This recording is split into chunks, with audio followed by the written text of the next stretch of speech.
O Grande Conflito. Capítulo 23. O Santuário Celestial, centro de nossa esperança. A passagem que, mais que todas as outras, havia sido tanto a base como a coluna central da fé do Advento, foi: até 2.300 tardes e manhãs, e o santuário será purificado. Daniel, capítulo 8, verso 14. Estas palavras haviam sido familiares a todos os crentes na próxima vinda do Senhor. Era esta profecia repetida pelos lábios de milhares como a senha de sua fé. Todos sentiam que dos acontecimentos nela preditos dependiam suas mais brilhantes expectativas e mais acariciadas esperanças.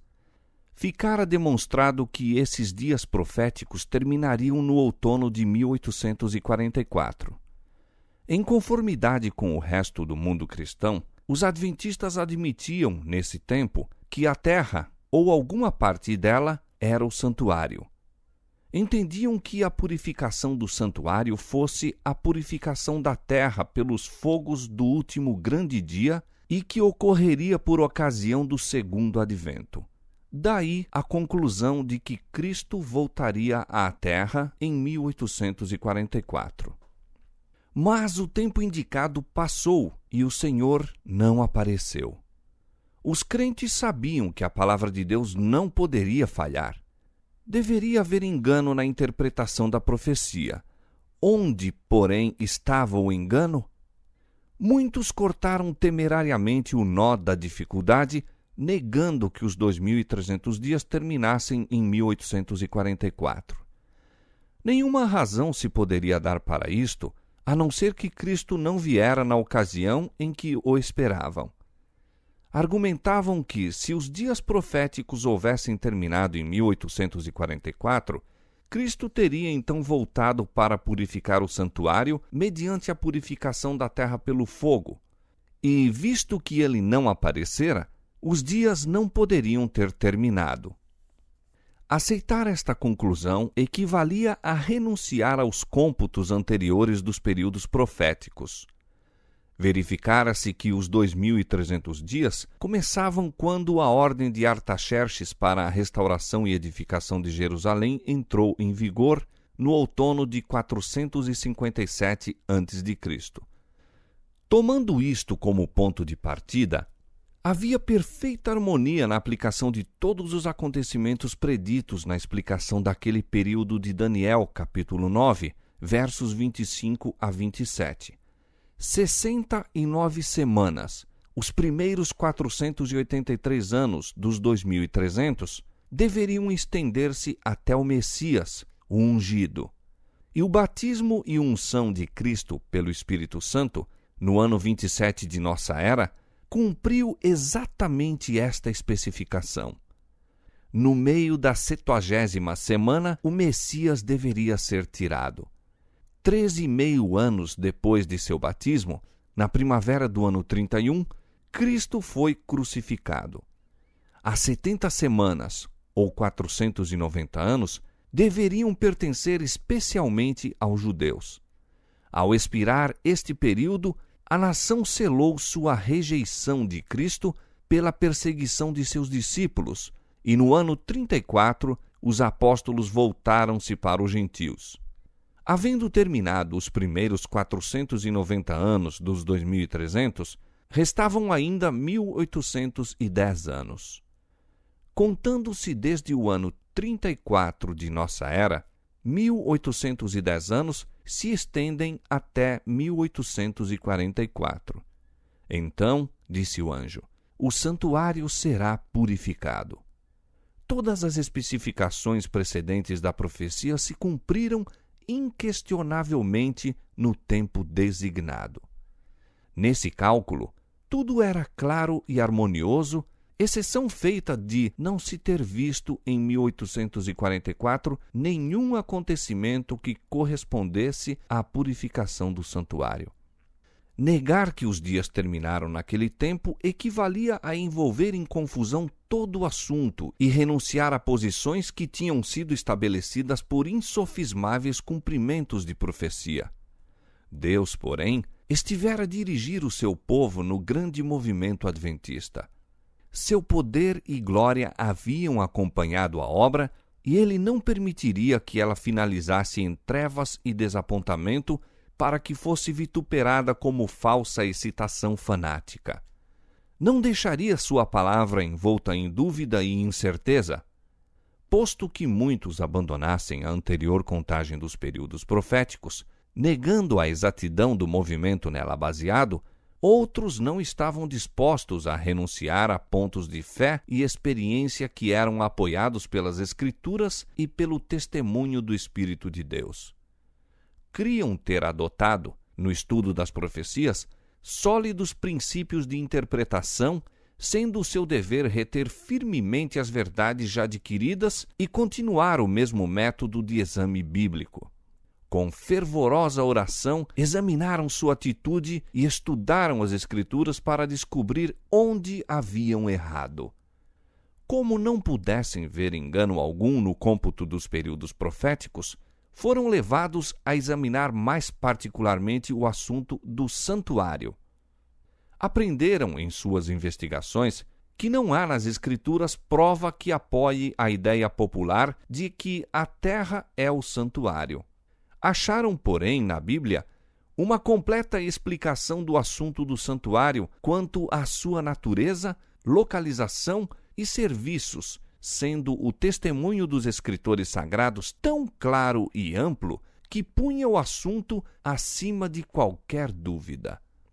O apóstolo Paulo, na Epístola aos Hebreus, diz: Ora, também o primeiro tinha ordenanças de culto divino e um santuário terrestre, porque um tabernáculo estava preparado, o primeiro, em que havia o candeeiro e a mesa e os pães da proposição, ao que se chama santuário. Mas depois do segundo véu estava o tabernáculo, que se chama o Santo dos Santos, que tinha um incensário de ouro e a arca do concerto, coberta de ouro toda em redor, em que estava um vaso de ouro, que continha o maná e a vara de Arão que tinha florescido, e as tábuas do concerto, e sobre a arca os querubins da glória, que faziam sombra no propiciatório. Hebreus capítulo 9, versos 1 a 5.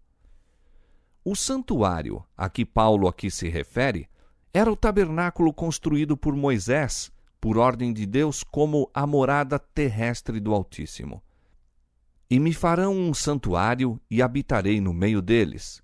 Êxodo 25, 8. Foi a determinação de Deus a Moisés, enquanto este se achava com ele no monte. Os israelitas estavam a jornadear pelo deserto, e o tabernáculo foi construído de maneira que pudesse ser levado de um lugar para outro. Não obstante, sua estrutura era de grande magnificência. As paredes eram feitas de tábuas em sentido vertical, ricamente chapeadas de ouro e colocadas em encaixes de prata, enquanto o teto se compunha de uma série de cortinas ou coberturas, sendo as de fora de peles e as do interior de linho fino, belamente trabalhado com figuras de querubins. Além do pátio exterior, onde estava o altar das ofertas queimadas, consistia o tabernáculo, propriamente dito, em 2 compartimentos chamados o Lugar Santo e o Lugar Santíssimo, separados por uma rica e bela cortina ou véu. Um véu idêntico cerrava a entrada ao primeiro compartimento. No Lugar Santo estava o castiçal, do lado sul, com 7 lâmpadas a iluminar o santuário, tanto de dia como de noite, e diante do véu, que separava o lugar santo do Santíssimo, o altar de ouro para o incenso, do qual a fragrante nuvem com as orações de Israel ascendia diariamente à presença de Deus. No lugar santíssimo achava-se a arca, receptáculo de preciosa madeira, coberta de ouro e depositária das 2 tábuas de pedra sobre as quais Deus inscrevera a lei dos 10 mandamentos. Acima da arca e formando a cobertura desse receptáculo sagrado, estava o propiciatório, magnificente obra de artífice encimada por 2 querubins, um de cada lado, e tudo trabalhado em ouro maciço. Neste compartimento, a presença divina se manifestava na nuvem de glória entre os querubins. Depois da localização dos hebreus em Canaã, o tabernáculo foi substituído pelo Templo de Salomão, que, conquanto fosse uma estrutura permanente e de maior escala, observava as mesmas proporções e era guarnecido de modo semelhante. Sob esta forma existiu o santuário até a sua destruição pelos romanos no ano 70 de nossa era, exceção feita no tempo em que jazeu em ruínas durante a época de Daniel. Este é o único santuário que já existiu na terra de que a Bíblia nos dá alguma informação. Declarou Paulo ser ele o santuário do primeiro concerto. Mas não tem santuário o novo concerto? Volvendo novamente ao livro de Hebreus, os inquiridores da verdade acharam subentendida nas palavras de Paulo já citadas a existência de um segundo santuário ou santuário do novo concerto. Ora, também o primeiro tinha ordenanças de culto divino e um santuário terrestre. E o uso da palavra também exige que Paulo haja anteriormente feito menção deste santuário. Voltando-se ao princípio do capítulo precedente, lê-se: Ora, a suma do que temos dito é que temos um sumo sacerdote tal, que está sentado nos céus à destra do trono da majestade, ministro do santuário e do verdadeiro tabernáculo, o qual o Senhor fundou e não o homem. Hebreus capítulo 8, versos 1 e 2. Aqui se revela o santuário do novo concerto. O santuário do primeiro concerto foi fundado pelo homem, construído por Moisés. Este último foi fundado pelo Senhor e não pelo homem. Naquele santuário, os sacerdotes terrestres efetuavam o seu culto.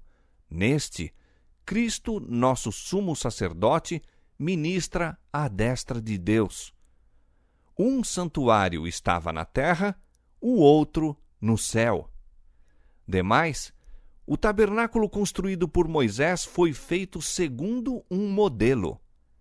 O Senhor lhe ordenou: conforme a tudo o que eu te mostrar para modelo do tabernáculo e para modelo de todos os seus vasos, assim mesmo o fareis. E novamente foi dada a ordem: atenta, pois, que o faças conforme ao seu modelo, que te foi mostrado no monte.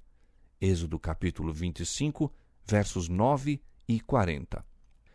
E Paulo diz que o primeiro tabernáculo era uma alegoria para o tempo presente em que se ofereciam dons e sacrifícios, que seus lugares santos eram figuras das coisas que estão nos céus, que os sacerdotes que ofereciam dons segundo a lei serviam de exemplar e sombra das coisas celestiais, e que Cristo não entrou num santuário feito por mãos, figura do verdadeiro, porém no mesmo céu, para agora comparecer por nós perante a face de Deus. Hebreus capítulo 9, verso 9 e 23, capítulo 8, verso 5 e capítulo 9, verso 24. O santuário do céu, no qual Jesus ministra em nosso favor, é o grande original de que o santuário construído por Moisés foi uma cópia. Deus pôs seu espírito sobre os construtores do santuário terrestre.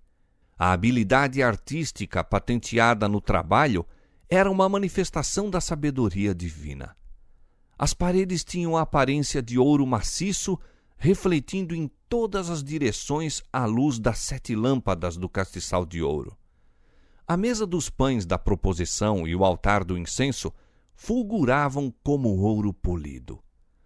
A magnífica cortina que formava o teto, bordada de figuras de anjos, nas cores azul, púrpura e escarlata, aumentava a beleza do cenário.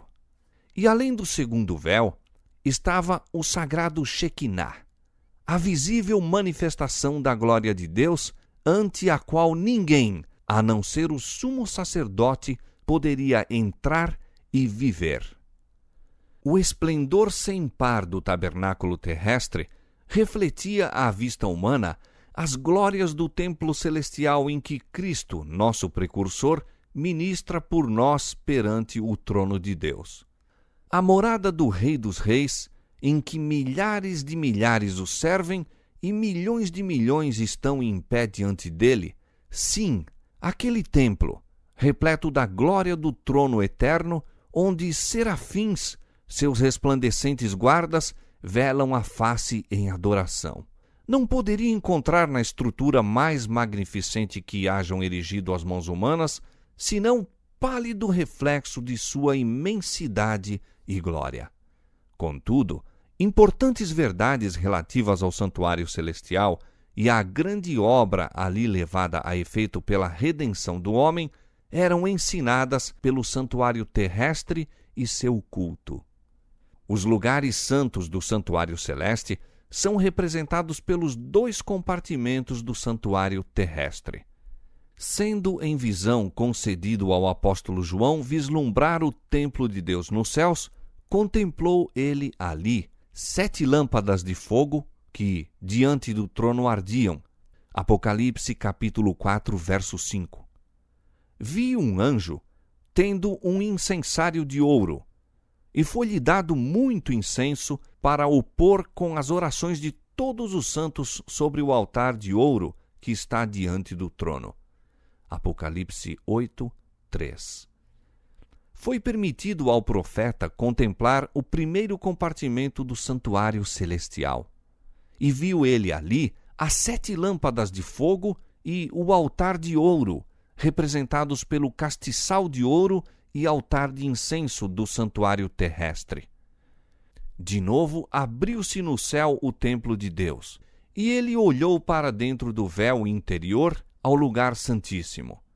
Ali viu a arca do seu concerto, representada pelo receptáculo sagrado construído por Moisés para guardar a lei de Deus. Assim, os que estavam a estudar o assunto encontraram prova indiscutível da existência de um santuário no céu. Moisés fez o santuário terrestre segundo o modelo que lhe foi mostrado. Paulo ensina que aquele modelo era o verdadeiro santuário que está no céu, e João dá testemunho de que o viu no céu.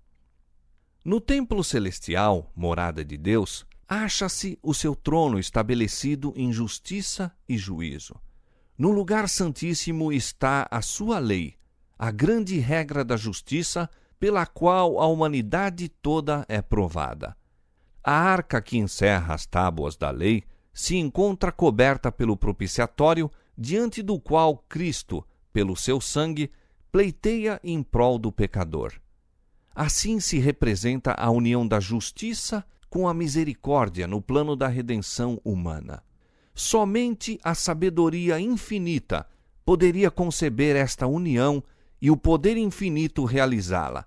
É uma união que enche o céu todo de admiração e adoração. Os querubins do santuário terrestre, olhando reverentemente para o propiciatório, representam o interesse com que a hoste celestial contempla a obra da redenção. Este é o mistério da misericórdia a que os anjos desejam atentar. Que Deus pode ser justo, ao mesmo tempo em que justifica o pecador arrependido e renova suas relações com a raça decaída. Que Cristo pode humilhar-se para erguer inumeráveis multidões do abismo da ruína e vesti-las com as vestes imaculadas de sua própria justiça, a fim de se unirem aos anjos que jamais caíram e habitarem para sempre na presença de Deus. A obra de Cristo como intercessor do homem é apresentada na bela profecia de Zacarias, relativa àquele cujo nome é Renovo. Diz o profeta: Ele mesmo edificará o templo do Senhor e levará a glória e assentar-se-á e dominará no seu trono e será sacerdote no seu trono e conselho de paz haverá entre eles ambos. Zacarias 6, 13. Ele mesmo edificará o templo do Senhor. Pelo seu sacrifício e mediação, Cristo é tanto o fundamento como o edificador da Igreja de Deus. O apóstolo Paulo indica-o como a principal pedra de esquina, no qual todo o edifício bem ajustado cresce para templo santo do Senhor, no qual também vós, diz ele, juntamente sois edificados para a morada de Deus em Espírito. Efésios capítulo 2, versos 20 a 22. Ele levará a glória. A Cristo pertence a glória da redenção da raça decaída. Através das eras eternas, o cântico dos resgatados será: a aquele que nos ama e em seu sangue nos lavou dos nossos pecados. A ele glória e poder para todo o sempre. Apocalipse capítulo 1, versos 5 e 6. E assentar-se-á e dominará no seu trono, e será sacerdote no seu trono. Agora não está no trono de sua glória. O reino de glória ainda não foi inaugurado. Só depois que termine a sua obra como mediador, lhe dará Deus o trono de Davi, seu pai, reino que não terá fim. Lucas capítulo 1, versos 32 e 33. Como sacerdote, Cristo está agora assentado com o Pai em seu trono. Apocalipse capítulo 3, verso 21. No trono, com o ser eterno e existente por si mesmo, é ele o que tomou sobre si as nossas enfermidades e as nossas dores levou sobre si, que em tudo foi tentado, mas sem pecado, para que possa socorrer aos que são tentados. Se alguém pecar, temos um advogado para com o Pai. Isaías capítulo 53, verso 4, Hebreus capítulo 4, verso 15, capítulo 2, verso 18 e 1 João capítulo 2, verso 1. Sua intercessão é a de um corpo ferido e quebrantado, de uma vida imaculada. As mãos feridas, o lado traspassado, os pés cravejados, pleiteiam pelo homem decaído, cuja redenção foi comprada com tão infinito preço. E conselho de paz haverá entre eles ambos. O amor do Pai, não menos que o do Filho, é o fundamento da salvação para a raça perdida. Disse Jesus aos discípulos antes de se retirar deles: Não vos digo que eu rogarei por vós ao Pai, pois o mesmo Pai vos ama. João capítulo 16, versos 26 e 27. Deus estava em Cristo reconciliando consigo o mundo. 2 Coríntios 5, 19. E no ministério do santuário, no céu, conselho de paz haverá entre eles ambos. Deus amou o mundo de tal maneira que deu o seu Filho unigênito, para que todo aquele que nele crê não pereça, mas tenha a vida eterna.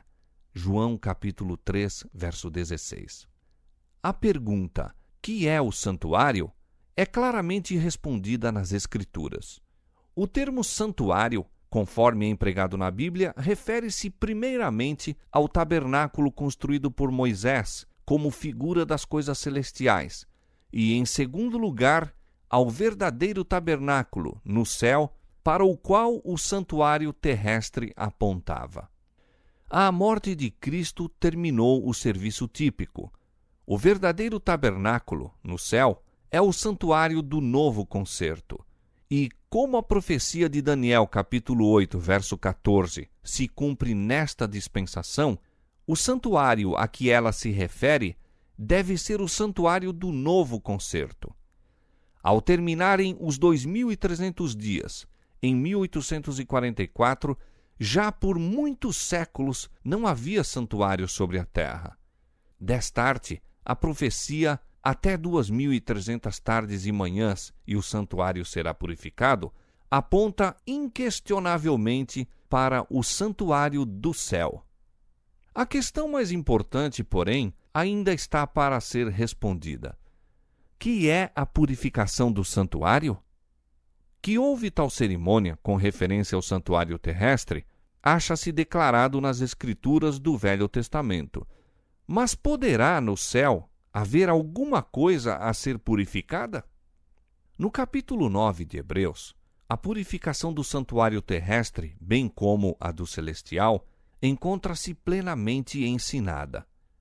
Quase todas as coisas, segundo a lei, se purificam com sangue, e sem derramamento de sangue não há remissão. De sorte que era bem necessário que as figuras das coisas que estão no céu assim se purificassem, com sangue de animais. Mas as próprias coisas celestiais, com sacrifícios melhores do que estes, ou seja, com o precioso sangue de Cristo. Hebreus capítulo 9, versos 22 e 23. A purificação, tanto no serviço típico como no real, deveria executar-se com sangue. No primeiro, com sangue de animais. No último, com o sangue de Cristo. Paulo declara, como razão por que esta purificação deve ser efetuada com sangue, que sem derramamento de sangue não há remissão. Remissão, ou ato de lançar fora o pecado, é a obra a efetuar-se. Mas como poderia haver pecado em relação com o santuário, quer no céu, quer na terra? Isto se pode compreender por uma referência ao culto simbólico, pois que os sacerdotes que oficiavam na terra serviam de exemplar e sombra das coisas celestiais. Hebreus 8:5. O serviço no santuário terrestre dividia-se em duas partes. Os sacerdotes ministravam diariamente no lugar santo, ao passo que, uma vez ao ano, o sumo sacerdote efetuava uma obra especial de expiação no lugar santíssimo para a purificação do santuário. Dia após dia, o pecador arrependido levava sua oferta à porta do tabernáculo e, colocando a mão sobre a cabeça da vítima, confessava seus pecados, transferindo-os assim, figuradamente, de si para o sacrifício inocente. O animal era então morto. Sem derramamento de sangue, diz o apóstolo, não há remissão de pecado. A vida da carne está no sangue. Levítico 17:11.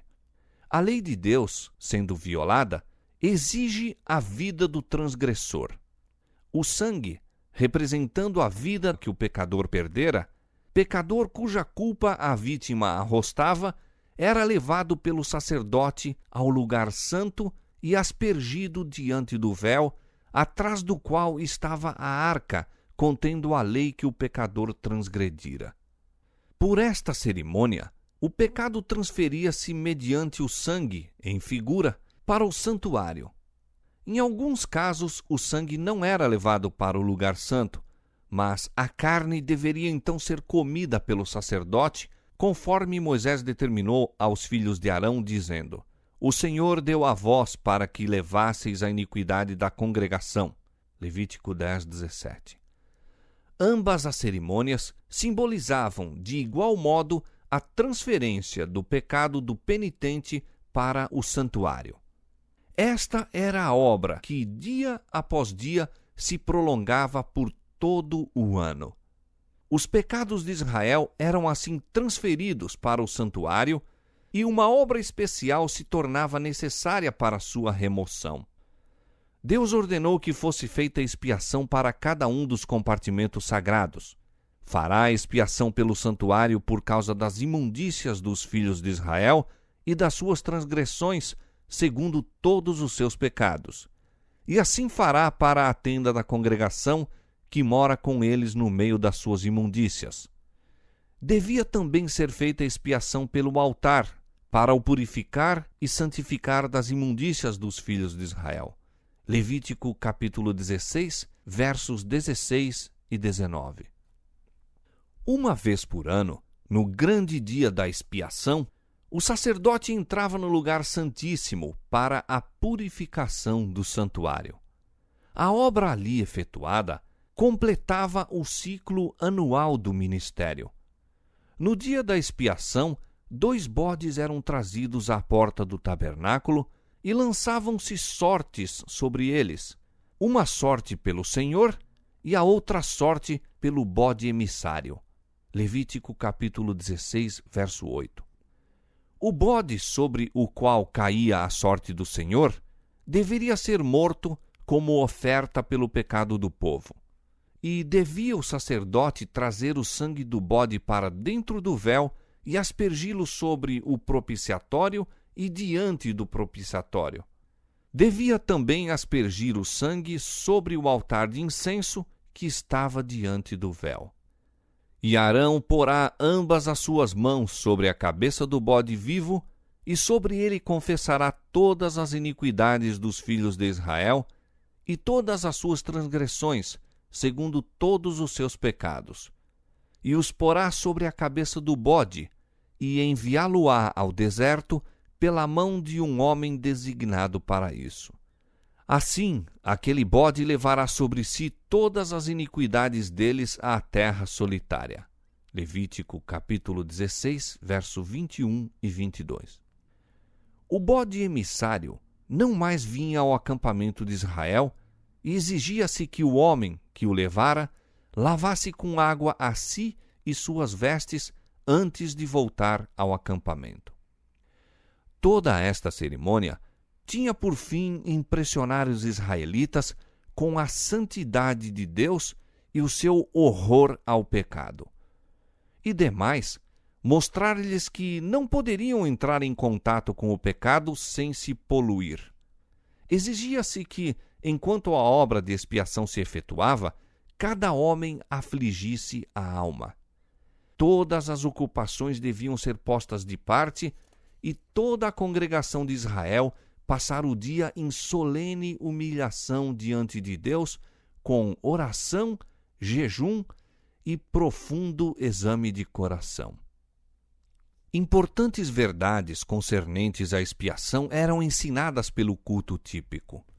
Um substituto era aceito em lugar do pecador, mas o pecado não se cancelava pelo sangue da vítima. Provia-se desta maneira um meio pelo qual era transferido para o santuário. Pelo oferecimento do sangue, o pecador reconhecia a autoridade da lei, confessava sua culpa na transgressão e exprimia o desejo de perdão pela fé num Redentor vindouro. Mas não ficava ainda inteiramente livre da condenação da lei. No dia da expiação, o sumo sacerdote, havendo tomado uma oferta da congregação, entrava no lugar santíssimo com o sangue desta oferta e o aspergia sobre o propiciatório, diretamente sobre a lei, para satisfazer as suas reivindicações. Então, em caráter de mediador, tomava sobre si os pecados e os retirava do santuário. Colocando as mãos sobre a cabeça do bode emissário, confessava todos esses pecados, transferindo-os, assim, figuradamente, de si para o bode. Este os levava então e eram considerados como para sempre separados do povo. Tal era o serviço efetuado como exemplar e sombra das coisas celestiais. E o que fazia tipicamente no ministério do santuário terrestre é feito na realidade no ministério do santuário celestial. Depois de sua ascensão, começou nosso Salvador a obra como nosso sumo sacerdote. Diz Paulo: Cristo não entrou num santuário feito por mãos, figura do verdadeiro, porém no mesmo céu, para agora comparecer por nós perante a face de Deus. Hebreus capítulo 9, verso 24. O ministério do sacerdote, durante o ano todo, no primeiro compartimento do santuário, para dentro do véu que formava a porta e separava o lugar santo do pátio externo, representa o ministério em que entrou Cristo ao ascender ao céu. Era a obra do sacerdote no ministério diário, a fim de apresentar perante Deus o sangue da oferta pelo pecado, bem como o incenso que acendia com as orações de Israel. Assim pleiteava Cristo com seu sangue perante o Pai, em favor dos pecadores, apresentando também, com o precioso aroma de sua justiça, as orações dos crentes arrependidos. Esta era a obra ministerial no primeiro compartimento do santuário celeste. Para ali, a fé dos discípulos acompanhou a Cristo, quando, diante de seus olhos, ele ascendeu.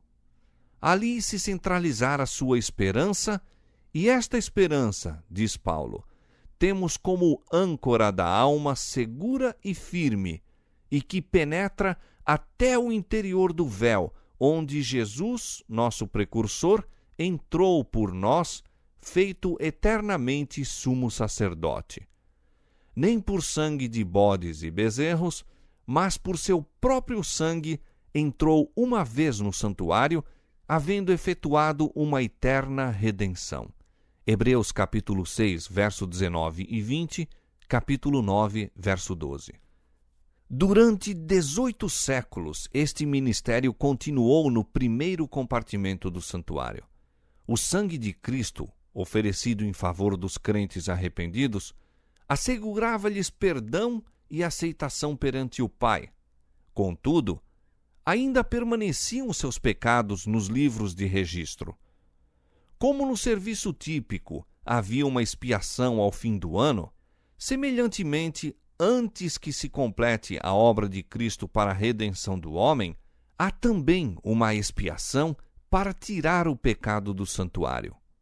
Este é o serviço iniciado quando terminaram os 2.300 dias. Naquela ocasião, conforme fora predito pelo profeta Daniel, nosso sumo sacerdote entrou no lugar santíssimo para efetuar a última parte de sua solene obra, purificar o santuário. Como antigamente eram os pecados do povo colocados pela fé sobre a oferta do pecado, e mediante o sangue desta transferido simbolicamente para o santuário terrestre, assim, em o novo concerto, os pecados dos que se arrependem são, pela fé, colocados sobre Cristo e transferidos, de fato, para o santuário celeste.